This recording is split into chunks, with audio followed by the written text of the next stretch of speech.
Hi, Dave. Hi, Jen. How are you? Good. How are you? Actually, I already know the answer to that. You're in a bad mood today. I'm in a bit of a bad mood today. You know what? But I'm trying to own my bad mood. Wrong side of the bed, or I guess. yeah. Yeah, I didn't get a great sleep.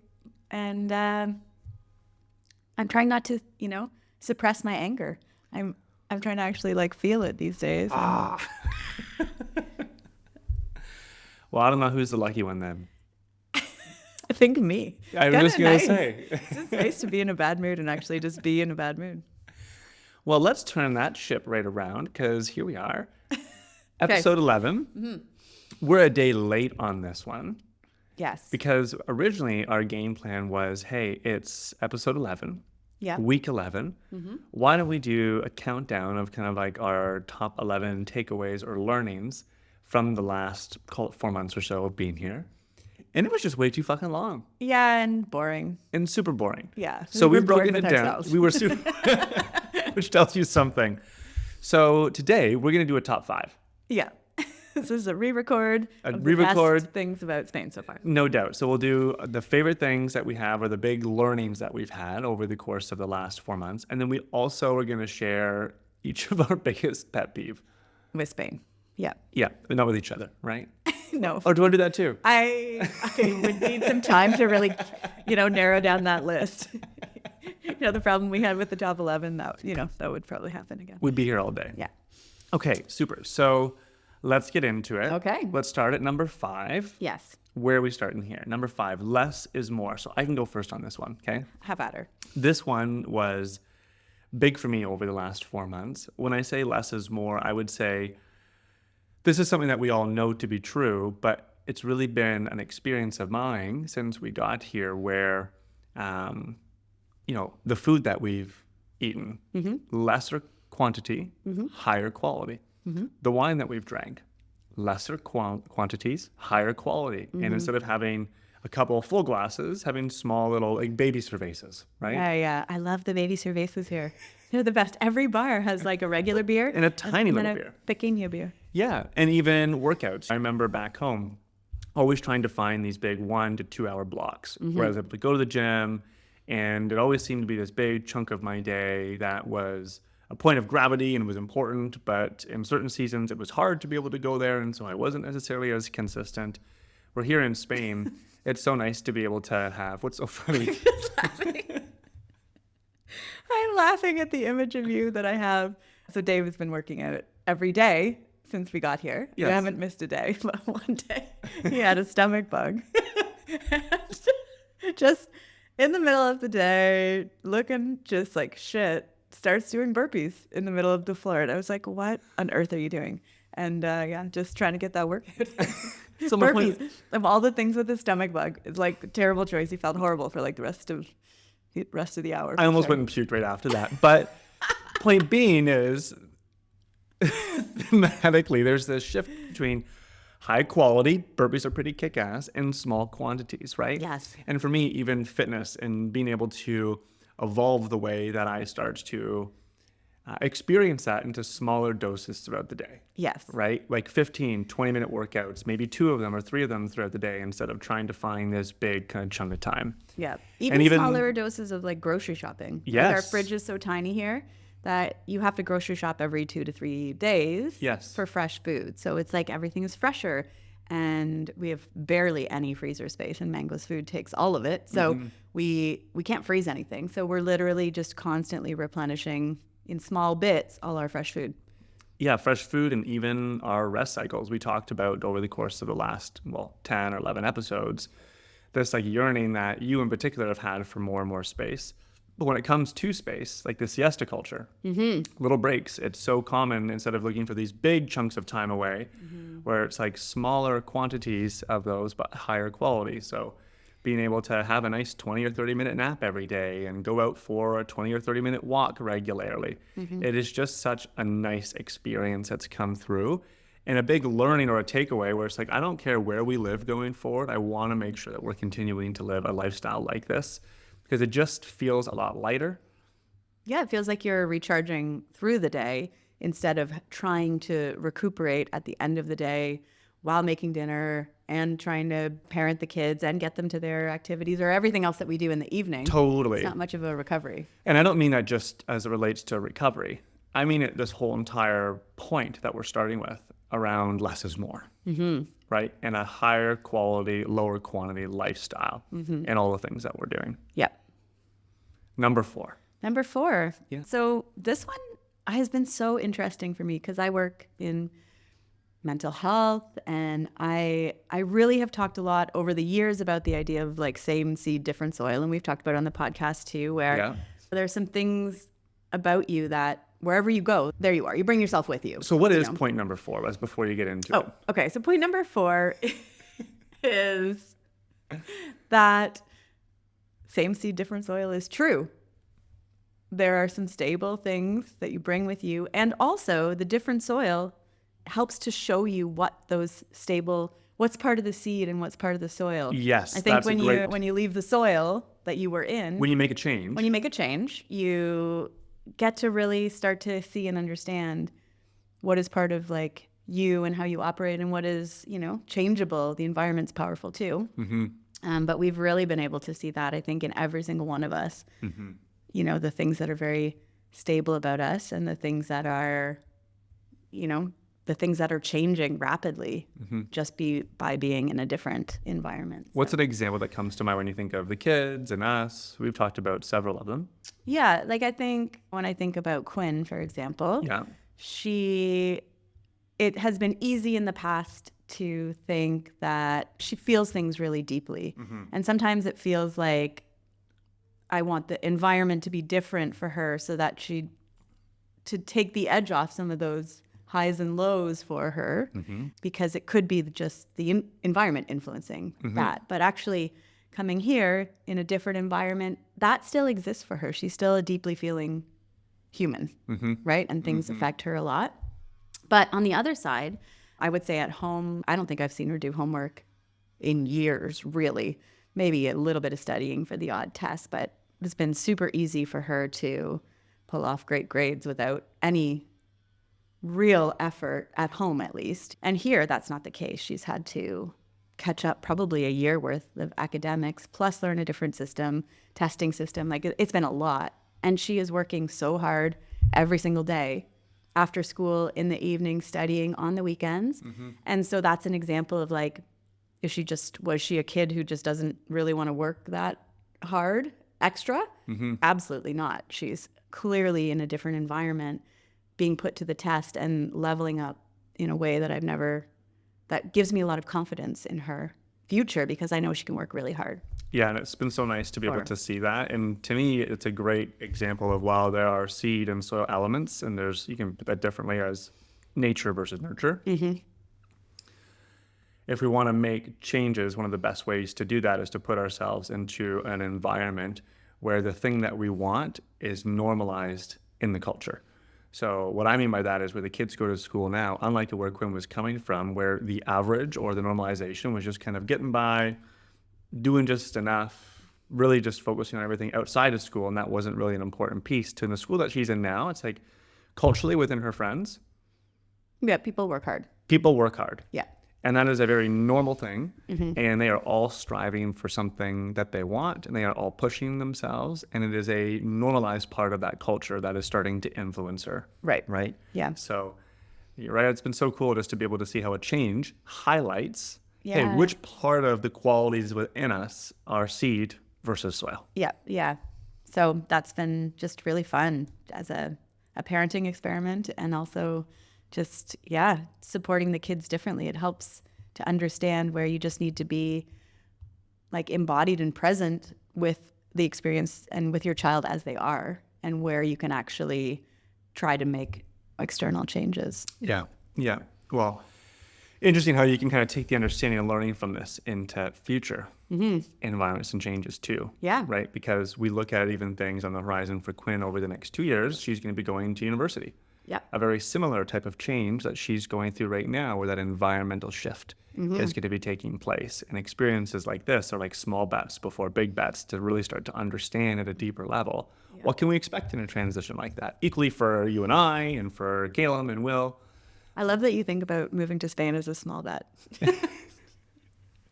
Says something about you. Well, sure, but I meant that more in the context of Quinn and Still her being at home with us. still being at home yeah, with us, yeah. exactly, compared to her stepping out on her own. I would Yeah. assert that in that context, yeah, this is pretty small. Right. Number 3. Number 3. As we keep counting down here, a big takeaway and lesson or learning for us was the importance of surrendering to the buy-in phase. Yeah. We are 2 individuals who love to do things at their fullest capacity. I love nothing more than feeling like I'm kicking ass and taking numbers and have lots of momentum behind me. And I love that feeling when you're really performing. It's really easy for me in transitions to expect that I should be able to still be at that level of output in an environment like a buy-in phase when that's just not the reality. Right. And so this first 4 months of going through this change has really taught us, and I think these conversations have been really helpful in highlighting to me, that we are where we are. It's not fair to put the pressure on ourselves to achieve all of our dreams of being in Spain, like doing extensive travel in Europe and having a chance to go and look at buying hotel properties and touring around when we're still in the buy-in phase. Still trying to get our visas. We're still trying to get, I know, we're getting our visas and we're still trying to, we're just at the spot now where we can actually drive around town without having to have Waze up all the time. It's true. Right? Yeah, we're and learning. So when you're in that buy-in phase, regardless of whatever that change is, just being able to actually surrender to that and recalibrating what winning actually means, like where you're actually trying to build momentum. Yeah. And that poco mindset, which we'll get to in a little bit, has been really helpful for me just to realize, okay, I'm building momentum just at a smaller level at this point. But it's not insignificant in that it's this foundation in the buy-in phase that is actually setting ourselves up or posturing ourselves to go and do some really fun stuff afterwards. The things that have been dreams of ours. Right. Right. But not necessarily maybe the main focus right now. You know, I even think of tennis. Oh, go. We've been so focused on getting the kids set up with soccer that just now you and I are finally at the spot of, okay, now we have some space that the kids are all dialed in to start to figure out, where are we going to go and play our sports? And in the absence of really just agreeing that we're in that buy-in phase, I could have seen myself in particular getting a lot more frustrated early days, being like, why the fuck am I not playing my sports yet? My tennis, this sucks. I don't have it yet. Yeah. Right? Yeah. No, and I think it's easy to not be able to see the forest for the trees when you're in the buy-in phase. It kind of feels like there were parts in the middle of that where I was like, is this our experience? Oh, we don't play tennis in Spain as much as we did at home. It's easy to make it, extrapolate it into the future. Yep. But it's cool to remember that after the buy-in phase, there's another phase coming. That's right. Which we'll be learning about and I'm sure debriefing on. Assuming they let us back in. I know, yeah, that's our next phase could be trying to figure out how to step life again in Canada. Yeah. For those of you who are scratching their heads, we've been applying for our visas for the last 8 weeks, I would say, or so. We've been in the process of getting ready for it since the day we got here, but nevertheless, down to the wire here. Yeah. So we're anxiously awaiting that. We should get it in the next day or two. So we've been told. We digress. Point number 2 of our top 5. We're getting close. Yeah. So point number 2 for me, I think, has been one of the most significant things about being here, which has been the value of public reflection and doing this podcast with you. And really for me, what the value is that we have to be continuously not just having experiences, but thinking a bit more existentially about them, making meaning from the experiences we're having and bringing what's happening to us into something that we can clearly share in a more public forum, which means that we can't just blab on about the day-to-day nothings, and we can't argue with each other in a way that we might about, right? We've had some good disagreements on here, but go on. We have, but it requires us to, at a bit more of a meta level, I guess is a good way to say it about our experience. And I feel like that's been so significant for us in understanding each other at a deeper level, our experience here at a deeper level. Last time on the podcast, you talked about having the kids start to reflect on like what it means about us that we're doing this. And I feel without having that weekly reflection, it would be so hard to go back through all of the things that have happened and try to pull that out. But because we've been doing this all the way along, it's really added a layer of meaning that I think anybody could add to their lives. Just adding a walk with your partner once a week. And if we were doing a podcast about our life this week, what would we talk about? Yeah. What would be the main themes? What would be the things that matter most to us or that are most interesting about the experience we're having? It's a fun and great question to nail down those couple highlights or lowlights or whatever they are about your life at that moment. Yeah, and I think there's even merit and value to just hitting record and having the conversation without a clear pathway to sharing it. Yeah. Even for those who have kids, building an archive of some conversations that you've had where you may not share it with them today or tomorrow, but what a fun thing, even just to know that we're hitting record and having this type of conversation. It reminds me too, we've been here for 16, 17, 18 weeks, call it four and a bit months. Mm-hmm.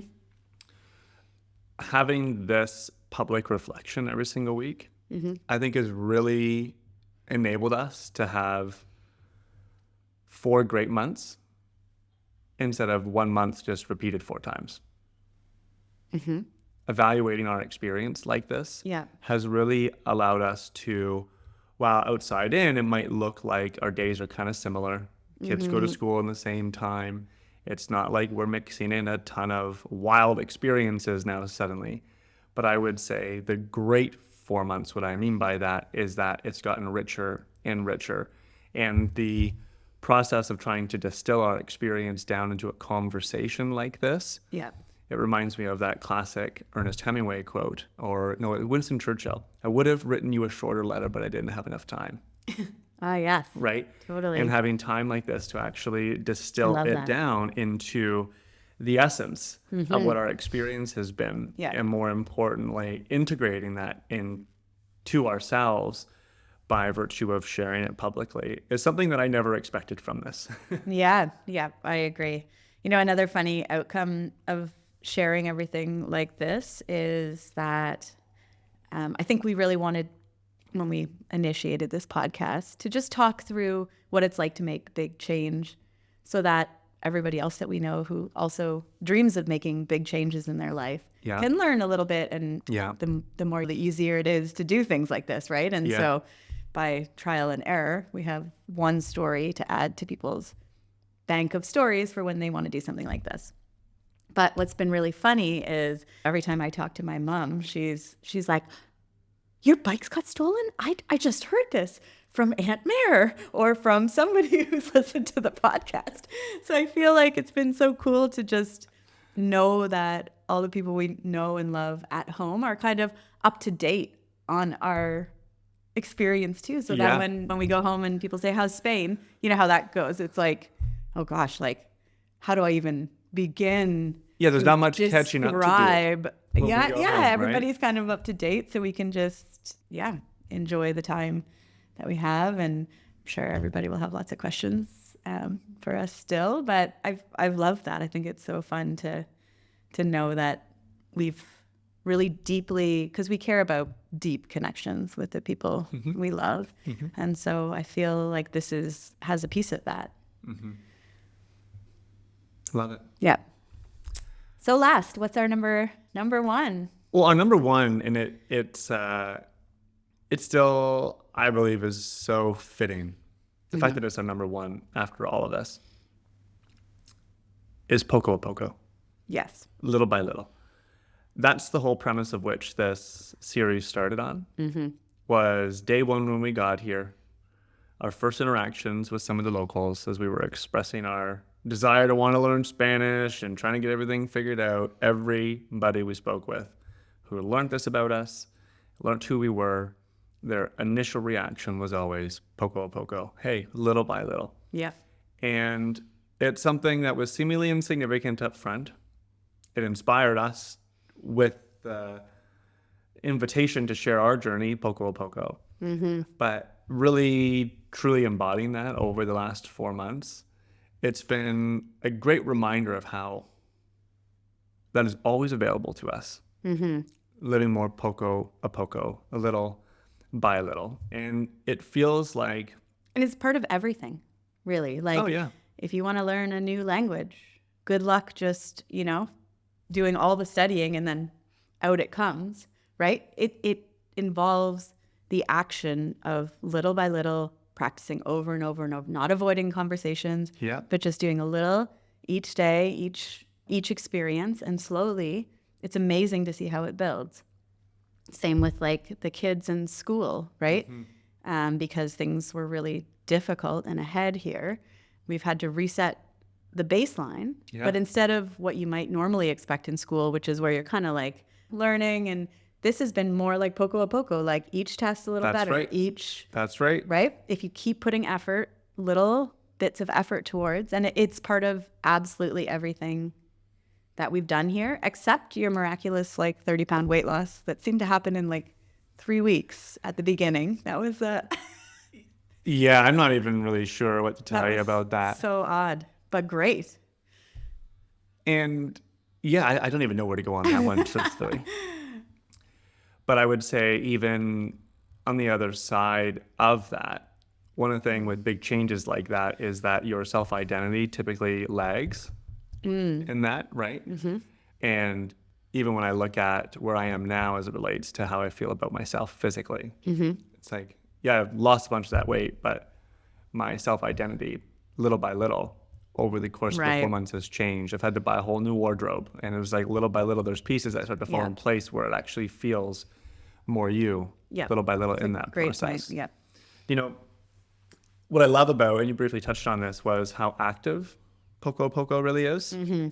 I remember when I was on retreat back in September with Danielle, one of the things that he really spoke about was in the process of living, maintaining a disposition of empowered surrender, which it seems like they're such a contrast with each other. Surrender, realize there's lots of things outside of your control. But then empowered, which means like being very active and stewarding it, as he would say, like you pray with your feet, right? It's a very active process in that. And to be poco a poco really embodies that, where it's like you surrender to the journey and the big thing that you've kind of chewed off. Just like an Ironman, it's like, you've chosen to do this. It is what it is. It is as long as it is. It will take you as long as it will take you. And at the same time, you got to move your feet. Right. You got to be doing that little bit by little bit. It's like trust the process, right? 100%. You can't really see the end goal when you're in the weeds of doing it, but you have to trust that the effort you're putting in is leading you to the where you're trying to get to. Yeah, and it's been really helpful, even just in moments where I find myself frustrated on certain things, whether it's how fast things are taking place or how I thought I'd be further along than I am. It really has helped me just kind of reset to say, okay, poco poco, what is the right next step that I can do today then? If that's not here, what is here? In that process. So that for us, I think, is definitely a through line to this whole adventure. And even now on the other end of season 1, I would say it is such an appropriate name for the journey that we've been on. I agree wholeheartedly. So do you want to shift gears into our biggest pet peeves for the last few minutes here? Okay. So we love Spain. We do.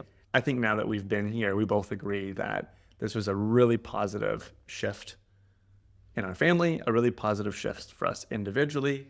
But like anything, like you're still going to bitch and complain about something, right? So we have, to your point, we could have a long list here of things. But what is one of your biggest pet peeves now that we've been here for the last 4 months and have been integrating into the Spanish lifestyle?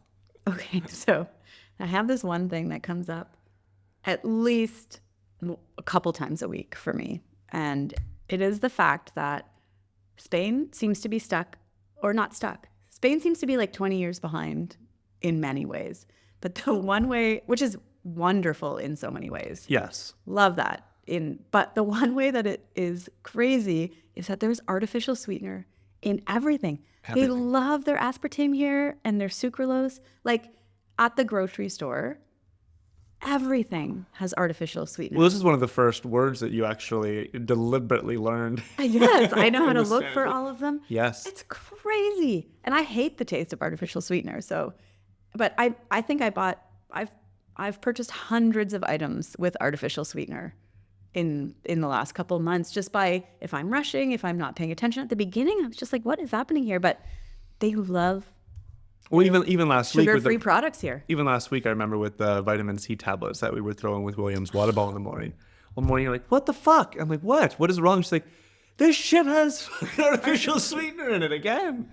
I must have picked up a different brand and yeah, artificial sweetener, like Everywhere. in the yogurts, in the breads, in the pasta sauces, in the marinades, in the everything. You name it. You name it. Yeah. In the juices. In the juices. Who needs a aspartame in your orange juice? You know what that tells me is all that means is you just need to keep getting fresh juice. That's the best. That is true. That's one of my favorite things here. My gosh, has been going to the market and getting that mixed juice. Half fresh pomegranate, Oh my gosh. It's half so fresh good. naranja or orange juice. Holy shit. I wish I could have like tubs of that. Oh, it's so good. Would it be weird if I bathed in that? Yeah, it's a little weird. Very weird. Artificial sweetener. Okay, my big one, my big pet Yeah, peeve. give it to me. It's a toss-up, to be honest with you. The one that I felt like sharing was how much dog shit is around. Remember that morning when I was downstairs in the park and I came back up and I had, as I was doing push-ups and burpees in the lawn, rolled in dog shit?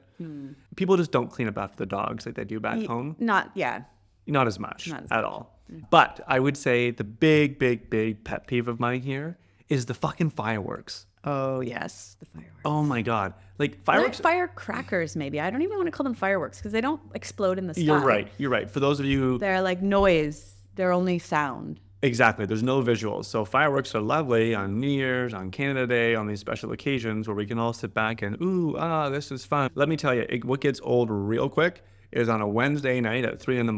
when you have firecrackers right outside of your building here. It feels like you're waking up and you're not sure if you're dreaming or if like there's... We thought we were under siege multiple times at the beginning. We're like, is the city going down? What's happening? Right. What because is going on? Because it echoes through, there's no open space. It's a European city. So it's small streets and lots of buildings. So Yes. it just echoes. It's wild. And they use them for Everything. births, for weddings, for just I don't know, Any festival. anything. That's right. Even if you're just having a good day, it feels like people are fucking throwing firecrackers down the road. And over the first little bit, like we said, it was kind of fun. It was interesting.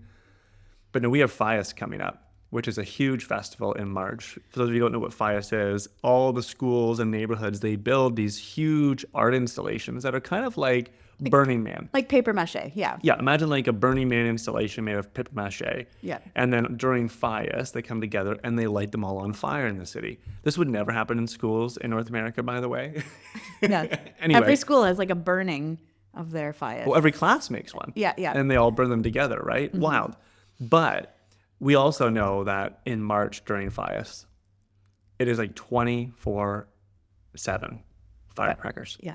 So I think me and Mango, we might just get out of Dodge. I can't even really imagine what this is going to be like because we have 2 FIAS halls near our house. No, not even near. We are on top of them. They are right they're in below our us. little like courtyard, Yeah. basically. And already, every weekend, everybody's there. It's a big party, 3 a.m, still going strong. Yeah. And this is like months before FIAS. But they're preparing, I guess. Jesus. I guess they're preparing us is maybe what they're doing. Yeah, maybe. Or Mango. Yeah, that's a huge pet peeve of mine. Yeah, well, I'm kind of excited for the quiet, blissful nature of the Canadian winter. of the Canadian winter. Not a bird. Not a not bird, a not a peep. just silence.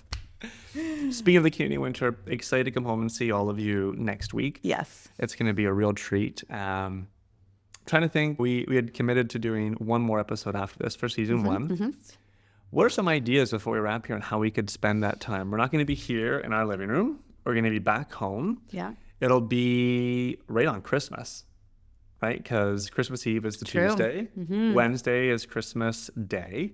It'll be kind of interesting to see how we end up spending that time. There's a part of me that really wants to get the kids to participate. Me too. They said we have to pay them though. And we offered, what did you offer?